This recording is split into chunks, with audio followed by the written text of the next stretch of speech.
Hello friends, welcome to my channel studying Shiksha. Friends, आज की इस वीडियो में हम आरपीएससी असिस्टेंट प्रोफेसर जो 2024 में एग्ज़ाम हुआ है तो उसके समाजशास्त्र के फर्स्ट पेपर को हम सॉल्व करेंगे, जिसमें हमने 26 क्वेश्चन तक कंप्लीट कर लिया था। जैसा कि असिस्टेंट प्रोफेसर में दो पेपर होते हैं, फर्स्ट और सेकंड समाजशास्त्र के, तो दोनों में 150-50 क्वेश्चन होते हैं। तो इसके समाजशास्त्र के सेकंड पेपर को हमने 3 वीडियो में इसको 50-50 क्वेश्चन करके कवर कर लिया है, वो हमारा कंप्लीट हो गया है। और इसका फर्स्ट पेपर जो था समाजशास्त्र का फर्स्ट पेपर, इसमें भी 150 क्वेश्चन है, जिसमें हमने 26 क्वेश्चन को कंप्लीट किया है। उसके आगे के क्वेश्चन को हम आज की वीडियो में कवर करेंगे। तो फ्रेंड्स, चलिए शुरू करते हैं। क्वेश्चन नंबर 27, भी सामान्य व्यवहार सिर्फ ऐसा व्यवहार नहीं है जो मानदंड का उल्लंघन करता है।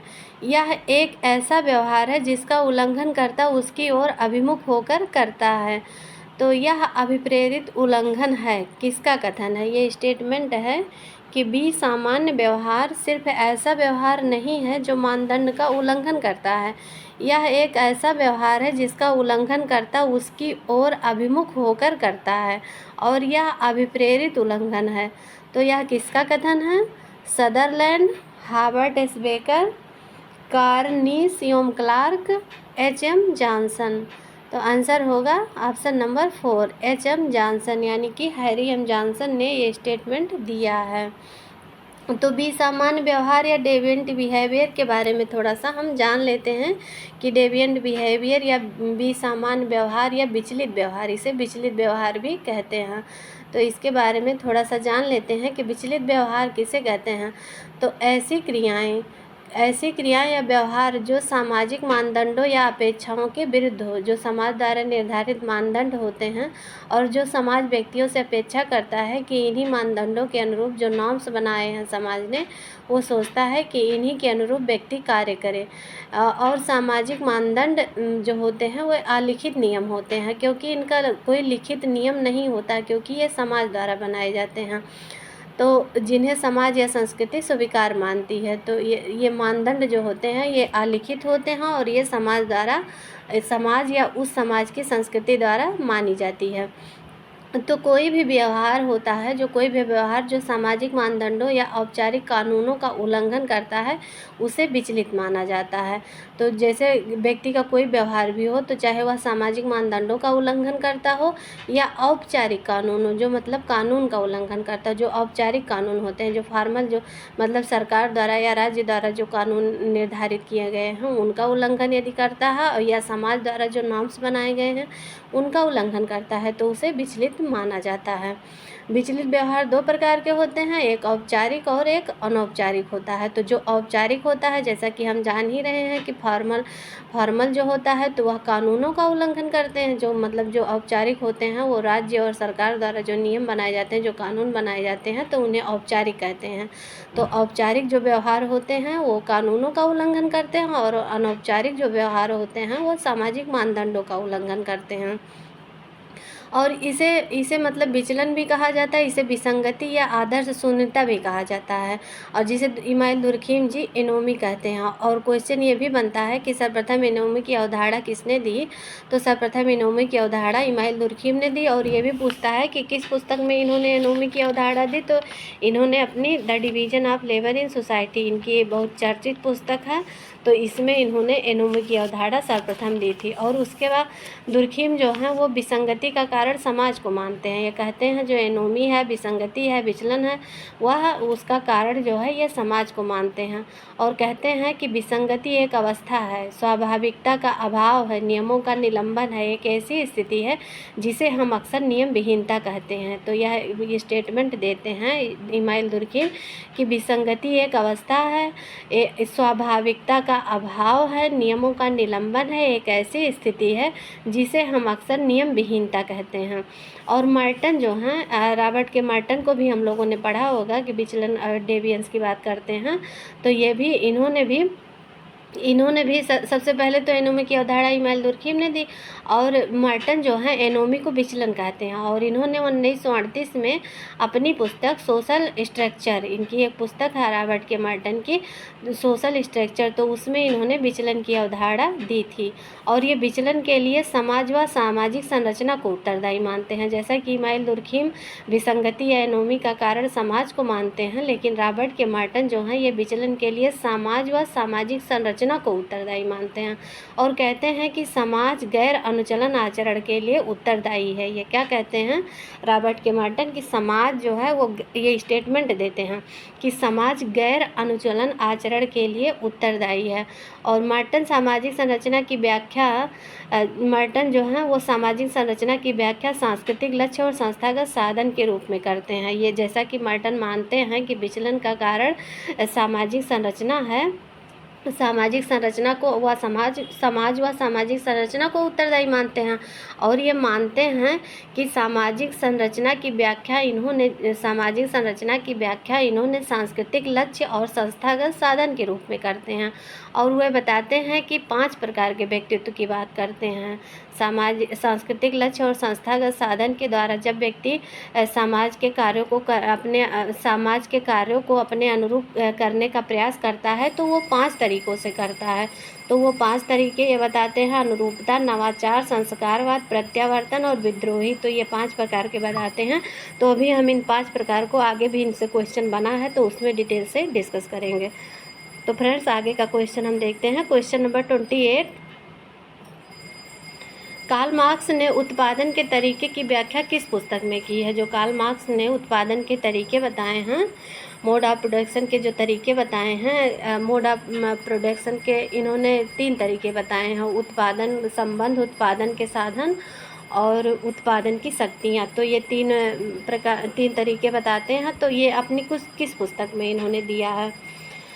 द पॉवर्टी ऑफ फिलॉसफी, या contribution to critique of political economy, the German ideology, या दास कैपिटल। तो इन्होंने किस पुस्तक में दिया है?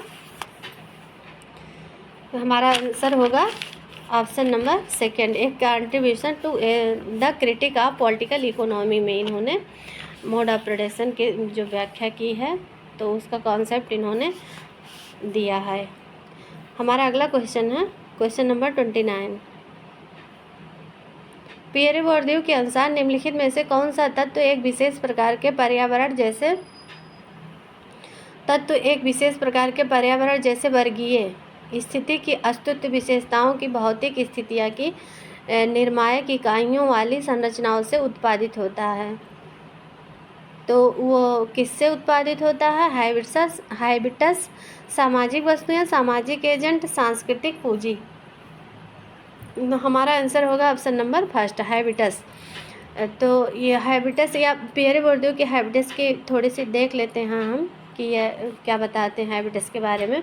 तो हैबिट्स मतलब एक आदत है, एक सन्निहित स्वभाव है। हैबिट जैसे व्यक्ति की आदत होती है तो वो एक सन्निहित स्वभाव है जो व्यक्ति में समाहित होता है, जो निहित होता है। बोर्दियू ने अपनी इनकी एक पुस्तक है outline of A theory of practice, तो इसी पुस्तक में इन्होंने हैबिट्स की अवधारणा दी है। और यह स्पष्ट करते हैं कि लोग दूसरे से संवाद या संपर्क करने के लिए अपनी रणनीतियों का निर्माण करते हैं। ये बताते हैं कि लोग दूसरे से जब संवाद या बात करते हैं या संपर्क करने के लिए अपनी एक रणनीतियों का निर्माण करते हैं।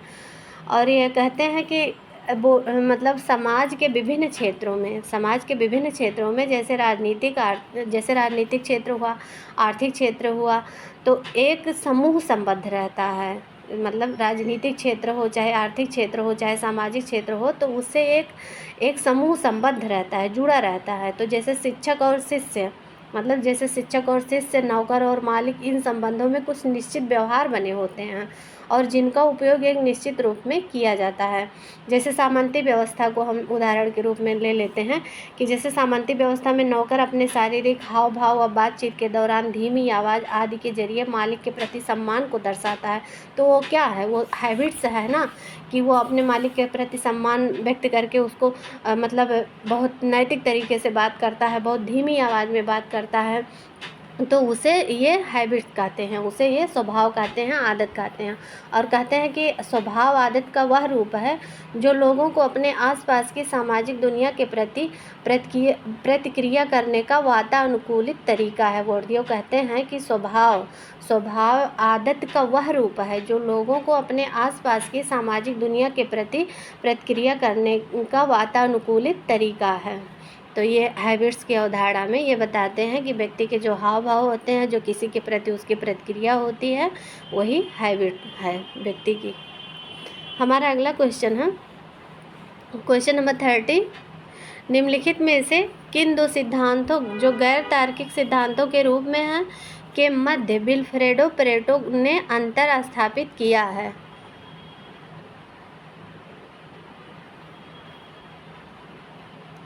आभासी वैज्ञानिक सिद्धांत एवं श्रेष्ठ होते अनुभव या ट्रांसेंडिंग एक्सपीरियंस सिद्धांत, वैज्ञानिक सिद्धांत एवं अनुभव सिद्धांत, वस्तुपरक सिद्धांत एवं स्मृतियों के सिद्धांत, आदर्शात्मक वैज्ञानिक सिद्धांत एवं प्रतिवादों या कंटेस्टेंस के सिद्धांत। तो इनमें से कौन सा है जो गैर तार्किक सिद्धांतों के रूप में है और उसके मध्य पेरेटो ने अंतर स्थापित किया है? हमारा आंसर होगा ऑप्शन नंबर फर्स्ट, आभासी वैज्ञानिक सिद्धांत एवं श्रेष्ठ होते अनुभव या ट्रांसेंडिंग एक्सपीरियंस सिद्धांत। जैसा कि हम लोग जानते हैं कि ये तार्किक और अतार्किक क्रिया की बात करते हैं, तार्किक क्रिया और अतार्किक क्रिया, लॉजिकल एक्शन और नॉन लॉजिकल एक्शन। तो तार्किक क्रिया को बताते हैं कि तार्किक क्रिया यह क्रिया लाभ हानि की दृष्टि से कार्य करता है और या अर्थशास्त्र की विषय वस्तु बताते हैं। जो लॉजिकल एक्शन ये बताते हैं, ये कहते हैं कि ये अर्थशास्त्र की विषय वस्तु है तार्किक क्रिया। और तार्किक क्रिया के दो पक्ष भी बताते हैं, दो पक्ष बताते हैं, उसमें एक वैषयिक लक्ष्य बताते हैं, वैषयिक लक्ष्य बताते हैं और दूसरा साधन बताते हैं। ये दूसरा साधन बताते हैं तार्किक क्रिया के अंतर्गत कि व्यक्ति का एक कोई लक्ष्य होता है और उस लक्ष्य को पूरा करने के लिए जो साधन को अपनाता है, तो ये तार्किक क्रिया के अंतर्गत बताते हैं। और ये अतार्किक क्रिया बताते हैं कि यह क्रिया अतार्किक क्रिया जो होती है, नॉन लॉजिकल एक्शन जो होता है, वह क्रिया ना तो लाभ हानि और ना ही उचित अनुचित का ध्यान रखती है। और इस प्रकार की क्रियाओं का अध्ययन समाजशास्त्र में किया जाता है। ये कहते हैं कि जो अतार्किक क्रिया होती है वह ना तो लाभ हानि की ही दृष्टि से के कार्य करती है और ना ही उचित अनुचित को ध्यान में रखती है।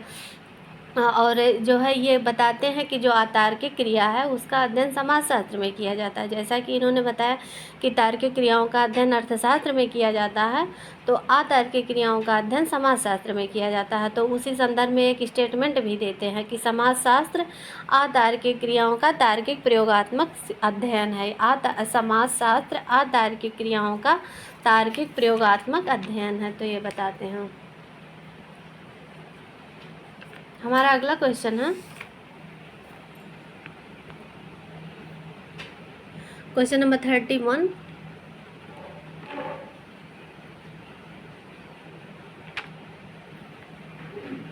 निम्नलिखित में से किस सामंजस्य की विधि में सांस्कृतिक लक्ष्यों को स्वीकृत किया गया है और संस्थागत साधनों को अस्वीकृत किया गया है?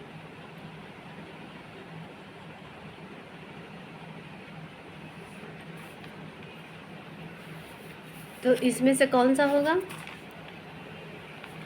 जो कि सांस्कृतिक लक्ष्यों को तो स्वीकार करता है लेकिन जो संस्थागत साधन होते हैं उनको अस्वीकार कर देता है? तो जैसा कि हमने बताया कि एनोमी के 5 तरीके बताते हैं, मतलब जो समाज में सांस्कृतिक लक्ष्य और संस्थागत साधन है तो उनको व्यक्ति जब उनके अनुसार कार्य करता है तो वो 5 तरीक़ों से करता है। तो वो जिसमें कि सांस्कृतिक लक्ष्य और संस्थागत साधन किसी में अपनाता है और किसी में नहीं अपनाता है। तो उसमें से कौन सा है कि लक्ष्यों को तो मान रहा है लेकिन साधनों को अस्वीकार कर रहा है? तो हमारा आंसर होगा ऑप्शन नंबर फर्स्ट, नवाचार यानी कि इनोवेशन। अब इसको थोड़ा सा देख लेते हैं हम कि ये इन्होंने कॉन्सेप्ट दिया है। तो सामाजिक संरचना व नियम विहीनता पर भी इन्होंने विचार दिया है। मार्टन ने जो है सामाजिक संरचना व नियम विहीनता पर विचार दिया, जैसा कि अभी हमने पहले बताया। और नियम विहीनता एनोमी की अवधारणा सर्वप्रथम इमानुएल दुर्खिम ने दिया था। उसके बाद मार्टन के अनुसार समाज की संरचना में ही एनोमी या विचलन के गुण छिपे रहते हैं। यह कहते हैं कि समाज की संरचना में ही एनोमी या विचलन के गुण छिपे रहते हैं और व्यक्ति जो है समाज द्वारा निर्धारित सांस्कृतिक लक्ष्य को समाज द्वारा प्राप्त संस्थागत साधन से प्राप्त करने की कोशिश करता है, लेकिन जब वह ऐसा नहीं कर पाता है तो उसे समायोजित करने की कोशिश करता है, और अतः जिस प्रकार वह तालमेल बैठा ले जाता है उसी प्रकार उसकी सामाजिक भूमिका होती है। तो यह समायोजन विचलनकारी समायोजन होता है। जब वह समाज के अनुरूप जो संस्थागत साधन और सांस्कृतिक लक्ष्य हैं उसके अनुरूप ना कार्य करके अपने हिसाब से जब तालमेल बैठाने की कोशिश करता है, तो वही कहते हैं कि जिस प्रकार वह तालमेल बैठा ले जाता है उसी प्रकार उसकी सामाजिक भूमिका होती है। तो यह समायोजन विचलनकारी समायोजन होता है। और इस प्रकार ये बताते हैं कि मर्टन बताते हैं एनोमी के सिद्धांत पे ये दो तथ्य को शामिल करते हैं। एनोमी का जब ये सिद्धांत देते हैं तो दो तथ्यों को शामिल करते हैं, जिसमें कि एक सांस्कृतिक ये लक्ष्य है, ये पहला तथ्य है, और ये दूसरा तथ्य है संस्थागत साधन। तो ये दो तथ्यों को शामिल करते हैं और ये 5 तरीके बताते हैं कि व्यक्ति जब मतलब अपने तालमेल बैठाने की कोशिश करता है अपने कार्य को करने के लिए, तो ये 5 तरीके बताए हैं। तो जिसमें इसमें पहला जो होता है वो पहला होता है, पहला इसमें नहीं दिया है लेकिन इसमें पहला होता है कन्फर्मिटी या अनुरूपता, उसको कहते हैं अनुरूपता, इसको इंग्लिश में कन्फर्मिटी कहते हैं। तो इसमें अनुरूपता में ये बताते हैं कि इसमें सांस्कृतिक लक्ष्य भी प्लस होता है और संस्थागत साधन भी प्लस होता है। तो ये अनुरूपता में व्यक्ति समाज के ही अकॉर्डिंग काम करता है, जो समाज द्वारा निर्धारित लक्ष्य हैं और जो समाज द्वारा निर्धारित साधन है दोनों को अपनाता है, तो वह अनुरूपता में अपनाता है। लेकिन उसके बाद ही दूसरे नंबर पर इनोवेशन को बताते हैं, ये नवाचार जो यहाँ पे है नवाचार। तो इसमें दिया है क्वेश्चन में ही कि इसमें सांस्कृतिक लक्ष्य को तो मानते हैं, तो सांस्कृतिक लक्ष्य को मानते हैं यानी कि इसमें प्लस होता है। इन्होंने एक टेबल बनाया है कि किस में क्या होता है। ये प्लस का मतलब कि जब वह सांस्कृतिक लक्ष्यों या साधनों को अपना रहा है तो उसका मतलब प्लस होता है, और जो चीज़ नहीं अपनाता उसका मतलब माइनस होता है। तो कन्फर्मिटी में हमने देखा कि दोनों प्लस प्लस है, लेकिन इनोवेशन में क्या होता है कि सांस्कृतिक लक्ष्यों को तो स्वीकृत कर रहा है, यहाँ पे दिया है कि सांस्कृतिक लक्ष्यों को स्वीकृत कर रहा है इसलिए ये प्लस होगा, लेकिन संस्थागत साधनों को अस्वीकृत कर रहा है तो इसलिए ये माइनस होगा। तो नवाचार में माइनस ये होता है। तो क्यों होता है, मतलब इसके बारे में थोड़ा जान लेते हैं कि सांस्कृतिक लक्ष्य मतलब जैसे इसका व्यक्ति का गोल है, लक्ष्य है कि हमको डॉक्टर बनना है, आईएएस बनना है या इंजीनियरिंग करना है, जो भी करना है, तो लक्ष्य तो उसका समाज के अनुरूप है, सांस्कृतिक लक्ष्य है जो समाज के अनुरूप है। लेकिन जब वह एग्ज़ाम देने जाता है तो कहीं कहीं ऐसा भी होता है कि डॉक्टर की पढ़ाई या एडमिशन जो है कोई बच्चे नीट का एग्ज़ाम ना दे के डायरेक्ट कहीं से पैसा बहुत सारा पैसा खर्च करके और अपना एडमिशन करा लेते हैं, तो उनको एंट्रेंस एग्ज़ाम नहीं देना पड़ता और उनकी डॉक्टरी जो है पैसे के बल पर कंप्लीट हो जाती है। तो वही जो है कि इसमें नवाचार में क्या होता है कि वो साधनों को अस्वीकृत कर दे रहा है, कि जो कि समाज के द्वारा साधन तो ये हैं कि भैया आप नीट की तैयारी करिए और परीक्षा पास करिए और उसके बाद आप एडमिशन लीजिए, उसके बाद आप डॉक्टरी की पढ़ाई करिए। तो ये तो समाज के अनुरूप हुआ। लेकिन कुछ लोग ऐसा करते हैं कि पैसे के दम पे वो जो अपना एडमिशन करवा लेते हैं कहीं दूसरे देश में जाके, वहाँ से डॉक्टरी की पढ़ाई कर लेते हैं। तो ये जो है ये है कि साधनों को अस्वीकृत कर रहा है, तो ये नवाचार की कैटेगरी में आएगा। और प्रत्यावर्तन जो है ये संस्कारिता, उसके बाद ये बताते हैं संस्कारिता की बात करते हैं, रिचुअलिज्म की बात करते हैं। इसे संस्कारवाद हिंदी में कहते हैं, या यहाँ पे लिखा है संस्कारिता, लेकिन इंग्लिश में एक टर्म देखना है रिचुअलिज्म, तो इसे देखना है। तो इसमें जो है इसमें क्या होता है कि सांस्कृतिक लक्ष्य जो होते हैं वो माइनस होते हैं, लक्ष्य का पता नहीं होता है, लेकिन ये साधन जो होता है इसमें प्लस होता है। इसमें साधन जो है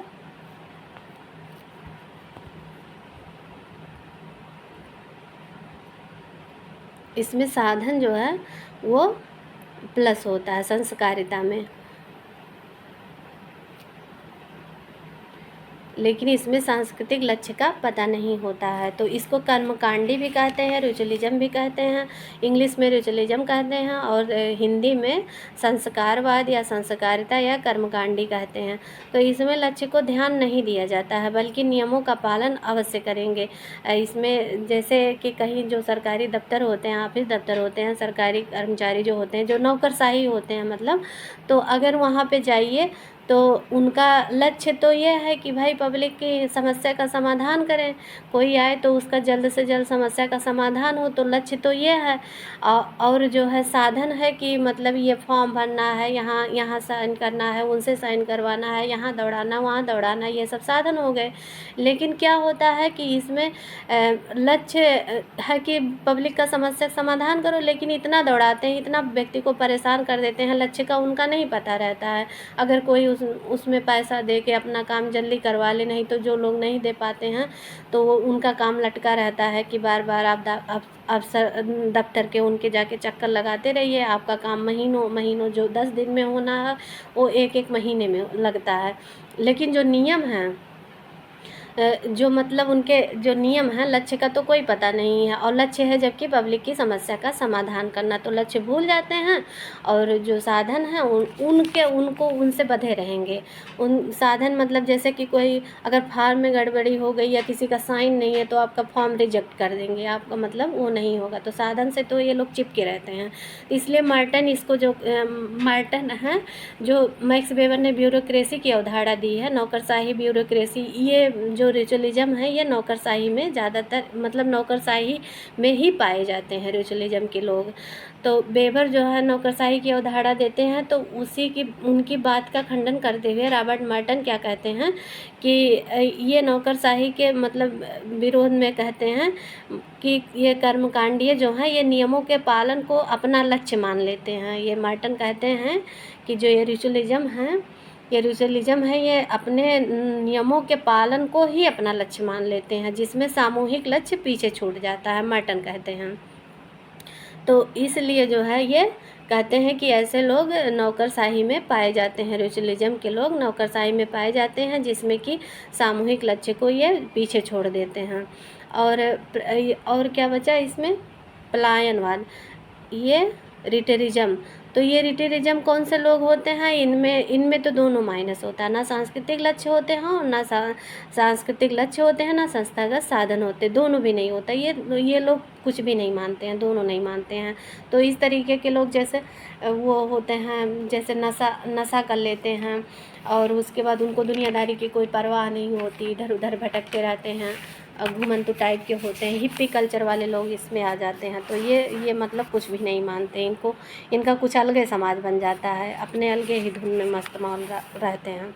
और ये जो विद्रोही हैं, पांचवा बताते हैं रिबेलियन। तो इसमें प्लस माइनस दोनों होता है, यानी कि सांस्कृतिक लक्ष्य भी प्लस माइनस हो सकते हैं और संस्थागत साधन भी प्लस माइनस हो सकते हैं। तो इसका एक एग्जांपल से हम समझ लेते हैं कि जैसे किसी देश की व्यवस्था ऐसी है कि जहाँ पर किसी एक व्यक्ति के हाथों में शासन होता है, निरंकुश शासन हो, तो उस देश में यदि कोई व्यक्ति अपने विचार व अभिव्यक्ति को व्यक्त करना चाहे तो उस देश के नियम के खिलाफ होगा। तो वहाँ सांस्कृतिक लक्ष्य भी उस समाज के अनुरूप नहीं होगा और ना ही जो साधन अपनाएगा वो भी समाज के अनुरूप नहीं होगा। लेकिन वही व्यक्ति किसी लोकतांत्रिक समाज में आके अपने विचारों को अभिव्यक्त करता है, तो इस समाज में लक्ष्य भी समाज के अनुरूप होंगे और जो साधन अपनाएगा, जैसे सोशल मीडिया के थ्रू अपने विचारों की अभिव्यक्ति की स्वतंत्रता है, क्योंकि वहाँ डेमोक्रेसी है।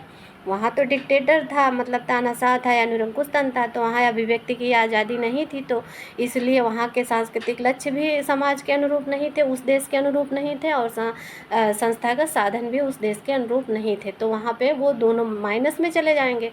लेकिन अगर वही चीज़ अभिव्यक्ति की आज़ादी लोकतांत्रिक या डेमोक्रेसी होगी तो वहाँ पे व्यक्ति अपनी बातों को व्यक्त भी कर सकता है, और जो साधन अपनाएगा, सोशल मीडिया पे आजकल तमाम लोग अपना देते रहते हैं बयानबाजी, तो वहाँ उस देश में मान्य है, तो वो सांस्कृतिक लक्ष्य भी होगा और संस्थागत साधन भी समाज के अनुरूप होगा। तो इसलिए रिबेलियन में क्या होता है कि दोनों कहीं प्लस हो सकते हैं, कहीं माइनस में हो सकते हैं। हमारा अगला क्वेश्चन है क्वेश्चन नंबर 32। एल्विन डब्ल्यू गुल्डनर के विचारों में निम्नलिखित में से कौन सा पश्चिमी समाजशास्त्र के अंतर्राष्ट्रीय विकास का मुख्य दौर या पीरियड गलत है? समाजशास्त्रीय प्रत्यक्षवाद, मार्क्सवाद, परंपरागत समाजशास्त्र या पार्श्ववादी संरचनात्मक प्रकारवाद? तो हमारा आंसर होगा ऑप्शन नंबर थर्ड, परंपरागत समाजशास्त्र, ये गलत है एल्विन डब्ल्यू गोल्डनर के विचारों से। क्वेश्चन नंबर 33, जॉर्ज सिमेल के अनुसार अंतःक्रिया के साधनों यानी कि मोड्स में एक रूपता उत्पन्न होती है क्योंकि उन सब में विद्यमान है। तो क्या विद्यमान है? विनिमय विद्यमान है, या तार्किक चयन, या व्यक्तिवादिता, या हित? तो आंसर होगा ऑप्शन नंबर फर्स्ट, उसमें विनिमय विद्यमान है। क्वेश्चन नंबर 34, यह किसका मत है कि वर्ण मॉडल जाति का गलत एवं विकृत छवि देता है? यह किसका मत है कि वर्ण मॉडल जाति की गलत व विकृत छवि देता है? तो यह किसका मानना है? एम.एन. श्रीनिवास का मानना है। क्वेश्चन नंबर 35, निम्नलिखित में से यह किनका मत है कि समाजशास्त्री को अपनी विषय वस्तु सभी मानव क्रियाओं में उपस्थित लगती है, परंतु इन क्रियाओं के सभी पक्ष विषय वस्तु को निर्मित नहीं करते हैं? तो ये किसका कहना है? इरविन गॉफमैन, डेलियन Lerner, Peter L Berger, Robert K Merton. हमारा आंसर होगा पीटर एल बर्जर। तो इनके बारे में थोड़ा सा हम देखेंगे, क्योंकि इनसे क्वेश्चन आरपीएससी हमेशा एक नए क्वेश्चन पूछती रहती है, और पीटर एल बर्जर के बारे में थोड़ा सा हम जानेंगे। और तो ये जो है ऑस्ट्रियाई मूल के अमेरिकी समाजशास्त्री और प्रोटेस्टेंट धर्मशास्त्री थे। ये जो पीटर लुडविग बर्जर हैं, ये ऑस्ट्रियाई मूल के अमेरिकी समाजशास्त्री और प्रोटेस्टेंट धर्मशास्त्री थे। बर्जर ज्ञान के समाजशास्त्र, ये ज्ञान के समाजशास्त्र, धर्म के समाजशास्त्र, आधुनिकीकरण के अध्ययन और समाजशास्त्रीय सिद्धांत में सैद्धांतिक योगदान के लिए ये जाने जाते हैं। ज्ञान के समाजशास्त्र, धर्म के समाजशास्त्र, इस पर क्वेश्चन बना भी है कि पीटर बर्जर को क्या माना जाता है? तो ज्ञान समाजशास्त्री, धर्म का समाजशास्त्री, ये सब ऑप्शन में रहता है। तो इन्हें ज्ञान के समाजशास्त्र और धर्म के समाजशास्त्र, आधुनिकीकरण के अध्ययन और समाजशास्त्रीय सिद्धांत में सैद्धांतिक योगदान के लिए जाना जाता है। और इनका जन्म कब हुआ था? तो 17 मार्च 1929 को कहाँ पे हुआ था? वियना, ऑस्ट्रिया में हुआ था। और मृत्यु इनकी 27 जून 2017 में अमेरिका में हुई थी। 27 जून 2017 में अमेरिका में हुई थी। तो इनकी ये पुस्तक है, इनकी एक बुक है, बहुत फेमस बुक है, और ये काफ़ी एग्जाम में कई बार बनी भी है, कि the social construction of reality. ये the social construction of reality है। तो ए ट्रीटाइज इसका पूरा नाम है, the social construction of reality, a treatise in the sociology of knowledge, और जो कि 1966 में लिखी गई। तो इस पुस्तक में ज्ञान के समाजशास्त्र में सबसे प्रभावशाली ग्रंथों में से एक माना जाता है। ये पुस्तक जो है इनकी, वह ज्ञान के समाजशास्त्र में सबसे प्रभावशाली ग्रंथों में से एक माना जाता है, जिसने सामाजिक निर्माण के विकास को जिसने सामाजिक निर्माणवाद के विकास में केंद्रीय भूमिका निभाई है। क्योंकि जैसा इस पुस्तक का नाम ही है, the social construction of reality, यानी कि सामाजिक निर्माणवाद का है, तो उसमें ये मुख्य भूमिका निभाती है ये पुस्तक। बर्जर ने समाजशास्त्र के क्षेत्र को न केवल लोगों और समुदाय की मदद करने के तरीके के रूप में देखा, बल्कि समाजशास्त्रीय अंतर्दृष्टि भी समाज में कार्रवाई को प्रेरित करने में रुचि रखने वाले सभी लोगों के लिए महत्वपूर्ण है। और समाजशास्त्री केवल सामाजिक कार्य ही नहीं बल्कि कई क्षेत्रों का हिस्सा है। ये कहते हैं कि समाजशास्त्री जो हैं वो केवल सामाजिक कार्य ही नहीं बल्कि कई क्षेत्रों का हिस्सा हैं, और समाजशास्त्र एक अभ्यास नहीं बल्कि दुनिया को समझने का एक प्रयास है। ये कहते हैं कि समाजशास्त्र केवल अभ्यास ही नहीं बल्कि दुनिया को समझने का एक प्रयास है समाजशास्त्र। और इनका कहना है कि समाजशास्त्रियों के मूल्य भले ही भिन्न हों, मतलब ये कहते हैं कि जो समाजशास्त्री समाजशास्त्र का अध्ययन करते हैं उनके मूल्य मतलब वैल्यू उनके भले ही अलग अलग हों, लेकिन उनमें वैज्ञानिक अखंडता होनी चाहिए। ये कहते हैं कि समाजशास्त्री के मूल्य भले ही अलग अलग हों, लेकिन उनमें वैज्ञानिक अखंडता या एकता होनी चाहिए। और समाजशास्त्रियों को अभी भी विश्वास, भावनाओं और पूर्वाग्रह जैसी चीज़ों से निपटना होगा। ये कहते हैं कि जो समाजशास्त्री हैं, सोशियोलॉजिस्ट जो हैं, उनको विश्वास, भावना और पूर्वाग्रह जैसे चीज़ों से निपटना होगा। और समाजशास्त्री का काम एक निश्चित सामाजिक क्षेत्र पर, ये कहते हैं कि जो समाजशास्त्री हैं, सोशियोलॉजिस्ट हैं, उनको एक निश्चित सामाजिक क्षेत्र पर सटीक रूप से रिपोर्ट करना है। और समाजशास्त्र एक विज्ञान है, ये कहते हैं कि उनको सटीक रूप से रिपोर्ट करना है, जो भी वो रिपोर्ट करें उसका एक सटीक रूप हो। और समाजशास्त्र एक विज्ञान है, ये कहते हैं कि समाजशास्त्र एक विज्ञान और इसके निष्कर्ष साध्य के कुछ नियमों के अवलोकन के माध्यम से पाए जाते हैं, जो लोगों को निष्कर्षों को दोहराने और विकसित करने की अनुमति देते हैं। तो ये समाजशास्त्री के बारे में ये बात करते हैं। तो इसीलिए स्टेटमेंट भी दिए हैं कि समाजशास्त्री को अपनी विषय वस्तु सभी मानव क्रियाओं में उपस्थित लगती है, परंतु उन क्रियाओं के सभी पक्ष विषय वस्तु को निर्मित नहीं करते हैं। तो ये समाजशास्त्रियों के बारे में ये बातें करते हैं। हमारा अगला क्वेश्चन है क्वेश्चन नंबर 36। किस विद्वान ने आश्रम को पड़ाव या विश्राम स्थल कहा है? आश्रम को पड़ाव या विश्राम स्थल कहा है? पीएच प्रभु, मनु, एससी दुबे, केएम कपाड़िया। तो हमारा आंसर होगा पीएच प्रभु। तो फ्रेंड्स, इसी के साथ आज की वीडियो को हम समाप्त करना चाहेंगे, क्योंकि एक्सप्लेनेशन देने से वीडियो काफ़ी लंबी हो जाती है और लोग देखना लंबी वीडियो पसंद नहीं करते हैं। तो इसलिए हम अब बाकी के क्वेश्चन को नेक्स्ट वीडियो में डिस्कस करेंगे। तो फ्रेंड्स, अगर वीडियो हमारी पसंद आए तो प्लीज़ उसे लाइक ज़रूर करिएगा और चैनल को सब्सक्राइब ज़रूर कर लीजिए।